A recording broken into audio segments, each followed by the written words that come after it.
হযরত উমর রাদিয়াল্লাহু আনহুর শাসনামল। একদিন তার দরবারে দুইজন লোক এক বালককে টেনে ধরে নিয়ে এল। ওমর রাদিয়াল্লাহু আনহু জিজ্ঞেস করলেন, কেন এভাবে তাকে এনেছ?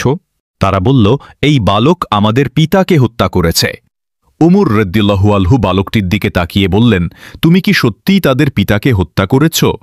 বালকটি শান্ত স্বরে উত্তর দিল, হ্যাঁ, আমি হত্যা করেছি, কিন্তু তা ইচ্ছাকৃত নয়, এটা ছিল একটি দুর্ঘটনা। বালকটি জানাল, আমার উট তাদের বাগানে ঢুকে পড়ে। তাদের পিতা উটটিকে একটি পাথর ছুঁড়ে মারেন, যা উটের চোখে লাগে। উটের কষ্ট দেখে আমি রাগে একটি পাথর ছুঁড়ে মারি, সেটি তাদের পিতার মাথায় লাগে এবং তিনি মারা যান। ওমর রাদিয়াল্লাহু আনহু দু ভাইকে বললেন, তোমরা কি এ বালককে ক্ষমা করবে? তারা দৃঢ়ভাবে উত্তর দিল, না, আমরা তার মৃত্যুদণ্ড চাই। উমর রাদিয়াল্লাহু আনহুর বালকটিকে জিজ্ঞেস করলেন, তোমার কি কোনো শেষ ইচ্ছা আছে? বালকটি বলল, আমার বাবা মারা যাওয়ার সময় আমার ছোট ভাইয়ের জন্য কিছু সম্পদ রেখে গিয়েছিলেন। আমি সেগুলো একটি জায়গায় লুকিয়ে রেখেছি। 3 দিন সময় দিন, আমি ভাইকে সেই সম্পদ দিয়ে আসতে চাই। আমার কথা বিশ্বাস করুন। উমর রাদিয়াল্লাহু আনহু বললেন, তুমি যদি একজন জামিনদার আনতে পারো তবেই আমি তোমাকে সময় দিতে পারি। চারদিকে তাকালো বালকটি, কিন্তু এত মানুষের মাঝেও কেউ তার জামিন হতে রাজি হল না। সবাই মাথা নিচু করে রইল। হঠাৎ পেছন থেকে একটি হাত উঠল।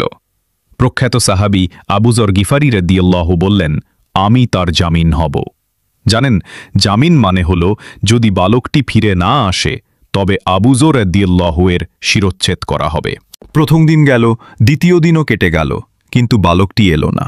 তৃতীয় দিনে 2 ভাই আবু যর রাদিয়াল্লাহু এর কাছে গেল। তিনি শান্তভাবে বললেন, আমি মাগরিব পর্যন্ত অপেক্ষা করব। মাগরিবের কিছুক্ষণ আগে আজানের শব্দ শোনার আগেই হঠাৎ দেখা গেল বালকটি দৌড়ে আসছে। সবাই অবাক হয়ে তাকিয়ে রইল। আবু যর রাদিয়াল্লাহু আনহু বললেন, আমি দেখেছি একজন মুসলমানের সাহায্য দরকার।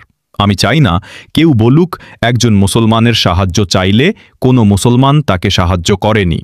এ কথা শুনে 2 ভাই বলল, আমরাও চাই না কেউ বলুক একজন মুসলিম ক্ষমা চেয়েছিল কিন্তু অন্য মুসলিম তাকে ক্ষমা করেনি। তারপর তারা বালকটিকে ক্ষমা করে দিল। এই ঘটনা আমাদের শেখায় প্রতিশ্রুতি রক্ষা, মুসলিম ভ্রাতৃত্ব এবং ক্ষমার মহিমা কতটা মূল্যবান। এটাই ইসলামের প্রকৃত সৌন্দর্য।